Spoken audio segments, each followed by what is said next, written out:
ihoyi talo cheme. Unkoyi sikpoche. Sikpo tadagbe ton koyi. Unkoyi sikpola. To egbe. Ndona bia 2020. Ndona tijo sikpoche ji. Ndona sizo sikpoche ji. Sikpo de ihoyi talo cheme. Okroe. To egbe. Iyi sikpoche so gbatole si. Ye koyi sikpoche so asimi. Uwe somo madomo Fiji.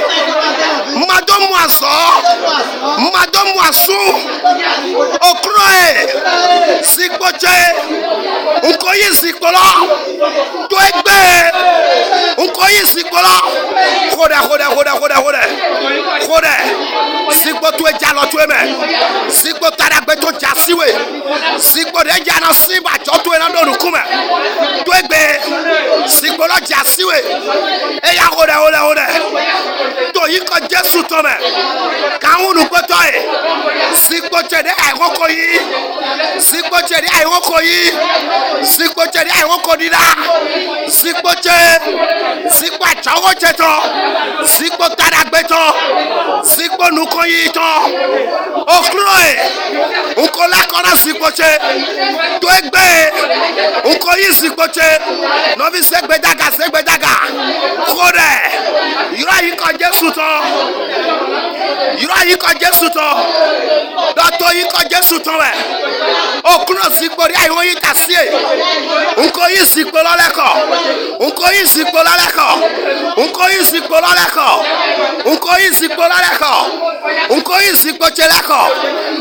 sikpo cheleko. To 2020. Ndona sikpo taragbe toji. To 2020. Besa chedora gbovo. To 2020. O besa chedora gbovo. To 2020. O besa chedora gbovo. Did odora bio besa chebe. To iko Jesu tome. Oh, did odora bio besa chebe. Okuno fogbi bodora bio yeme. To iko Jesu tome. To 2020. Asikpo che. Dia ihondi data sie. To iko Jesu tome. Ndona sisi kocheji.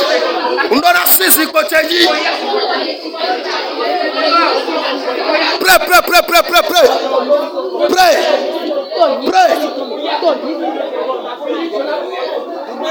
Ndona tijo sikocheji. Ndona saki koche. Sikoche ndona yi. Sikoche ni jalo chebe. Sikoche ni jalo chebe.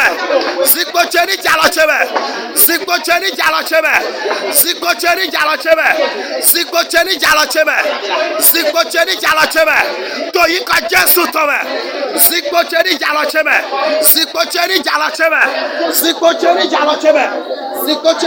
chebe. Oda. Sikoche ni jalo chebe. Holy Ghost.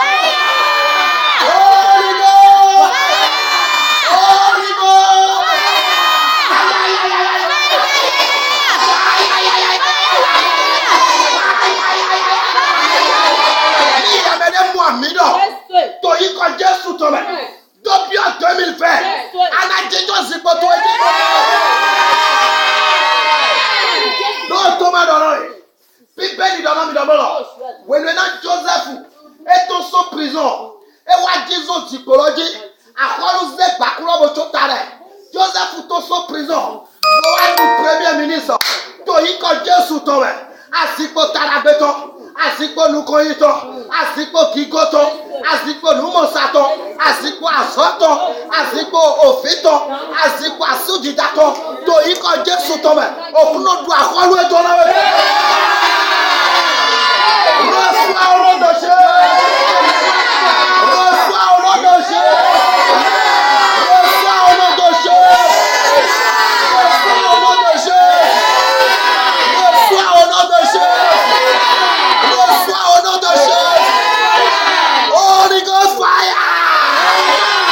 Holy Ghost fire. To yiko Jesu to me dureji to me. Asojawo ajo to gbese.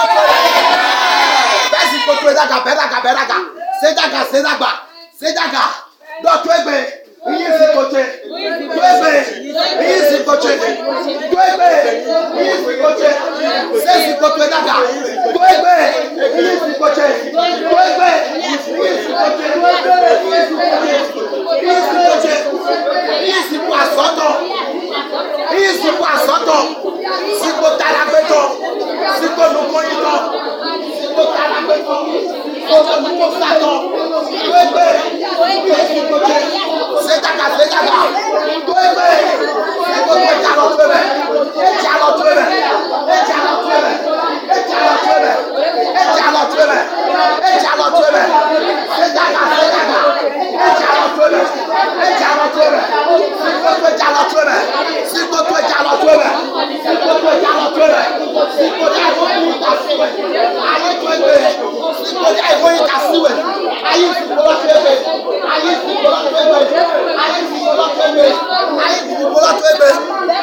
Reçois au nom de Jésus. Reçois au nom de Jésus. Reçois au nom de Jésus. Reçois au nom de Jésus. Ton 2020 au tatoué idiote. Ton 2020 au tatoué idiote. Ton 2020 au tatoué idiote. Ton 2020 au tatoué idiote. Ton bigo bien pesant. Asoja ou bien pesant. Ndodou deji bien pesant.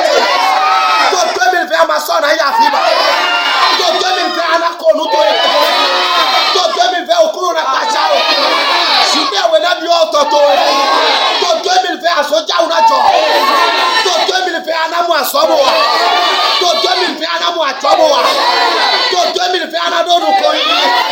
Lu ai gon gbegbele le bi papata na yo. Reçois au nom de Jésus. Reçois au nom de Jésus. Ekewento na do chiwe mo na do fue. Bíbélì dona mi do mo lo. Ekeyin Daniel. When the Daniel to so kini do me. Mawu ekeyin akolu adodo mo lo. Be so egbe mi me bi papata mi na litaina ekeyin mawu Daniel to. Bíbélì dona mi do. Ekeyin Shadrach Meshach Abednego. When we na ye to so mi o me. Ekeyin akolu adodo mo lo. Be so egbe mi me bi mi na litai na ekeyin mawu ekeyin Shadrach Meshach Abednego to. Alléluia. Non vini nous ado ami. Ou ako eke na chedo jiwe. Alléluia. Dobia 2020. Keto sunu. Keto nyonu. To yi ko Jesu to. Ye me pona wa lita ina ma o. Reçois au nom de Jésus. Nga to 2020. Ye me koko we to 2019.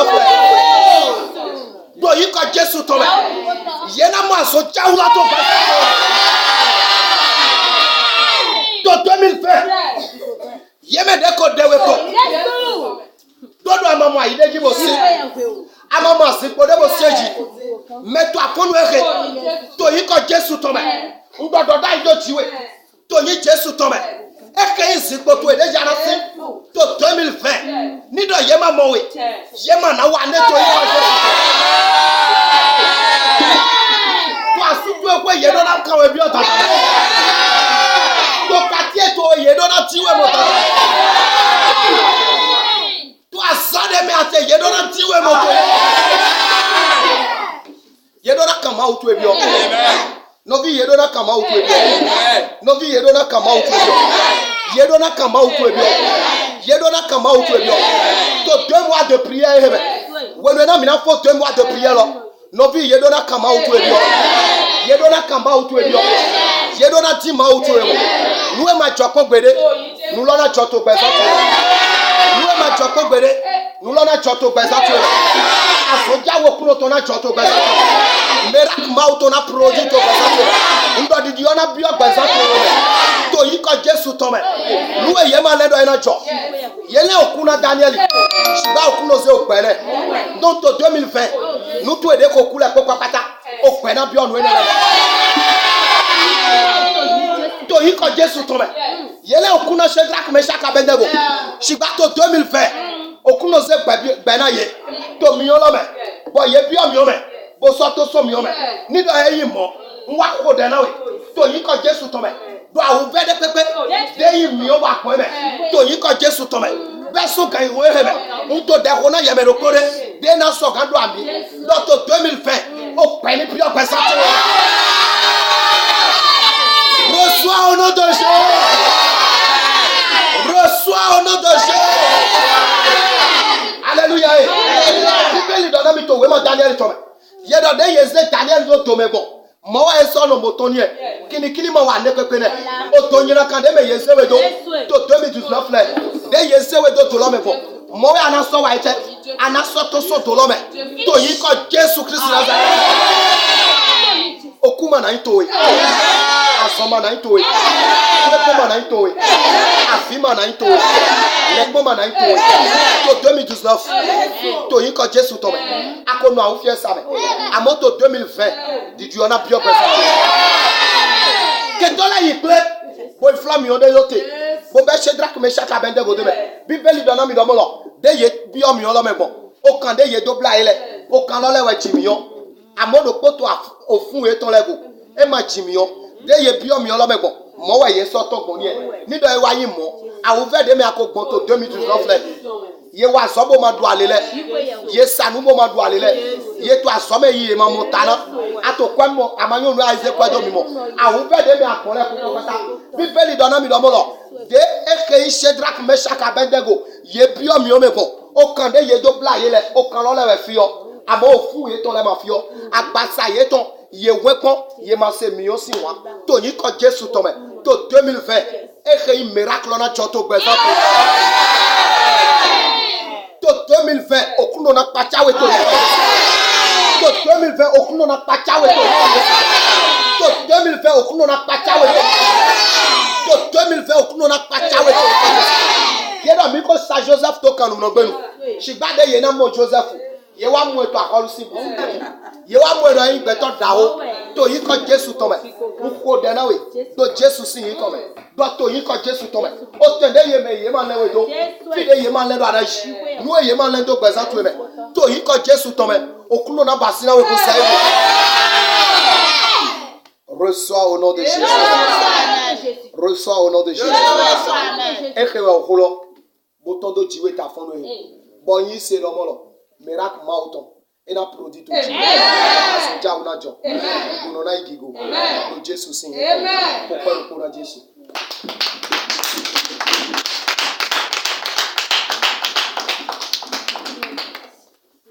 Jésus est donné le propos. Il est donné. Ma bonne no kodo le po. Il c'est dans la apio et qu'il c'est pour dire. A ko faire c'est pour dire. Pour qu'on ko yi gigo to befelo. To 2 mois de prière il est godo. Azonja wo kuno to na jo. Miracle ma to na produit. Le Jésus Christ Nazareth to c'est comme. Dona gbetole do molo yini ma gomlo. Mo fina do dona mi do molo. To 1er janvier. Kakado yi fin janvier. Ode. Kota vowe mi janza. Kota la we ino ete. Okuno davo yoyo de vona mi to kweye me. Bonyi se do ma ona davo yoyo na we to kweye me. Yemede to soloji divie jomi o ya moyi. À moto 29 ans. 30, 31, 1er, 2. Mano godo blobo. Parce que nous avons godo. Nous avons lawi. Tek mo motin to soloji. Alléluia. Okuno davo yoyo de vona mi. Boni mi du kwelo wa yi. Bon mi be de lo yibo. Mero pro na ho avo. Avo de jo mi ya mi na ho. Do da ido to ma ya avo. Ana ya ki me bo ho avo. Amo ma ho avo 1,500 m de ni me de ho bo do asoloji na vun. Na do sizo me bo vun. Ana ho avo kwejo kwenu. Ana ho avo kwejo kwenu. Bona so se jona taye boy na to. Avo kwejo kwenu na wi. Ni ye me de ho fishi bo to doko na vun. Do kuno davo yoyo de vun na mi. Bo kuno do na davo yoyo de vun na beto we. To we 2020 to me. Ton ana ho avojo avo. E ma na yan ho ana ho avojo avo. Afo pajo fo pa. Bona to do afo. To ekei o de lo me wonu na mi na fo de lo to 31 uwe mele ko pata na waite yi na do avoye ton ato pene o amato pene o fi de pepe de ati ni do ye yi profit weji yi na modo molo ablata jota ado avojo avo asonu de yon no éclair do molo to we 2020 to me nu yo kede na bi ogbeza to alléluia ton verset 29 30 31. Kakado, il date 2. Et mana fa de pepe to soloji. Okuno na ni gigo. Sama. Ni yamede no godo. Nususu na gogo. Ibi oso mi si do molo. Minewa. Mimede to forum di fide pepe de mite. Mimede to soji wa di fi. Gan iholo me okuno na pese hunkwe mi. Mauche na pese hunkwe mi. Donye ko Jesu tome. Donc ota meton. Kakabo kwelo na photo 2020. Uwe ino okuno tafo yoyo de vonami. Ndona mi to azanton di do molo. When we not just win your big ball, also down with me. A white it do for your devone. Don't when we not big ball, my will to so many. John Hodges Sinji, just what they are wait on, was a donor, but John Homer Sosima. Don't to 2020 as a job de Najo. Munde to Najo. Nido ya sendo we throw bado. Ah, okuno. O pada dona mi to kwe me no molo. Adona davo yo devone. Don't davo yo no. Mauche davo yo devone. Okuno davo yo devone. Anamono ena dawo yo avo yo devone. Doko to edogo je pe dona mauji. 96 47 24 08 94 73 29 14 ma ekeyin audio ina gbetole mi me de ma ko ba si abonnement to YouTube dile mi te po bo ba si abonnement to YouTube di Jesu edona mi fire to fire o ho to ba che ko do yo po pe video kuno to sezan to ekeyin benesi ayigbaji to oso mission prophétique to ke to sin ayigbaji file pepe de adon so anano mi je keto shalom.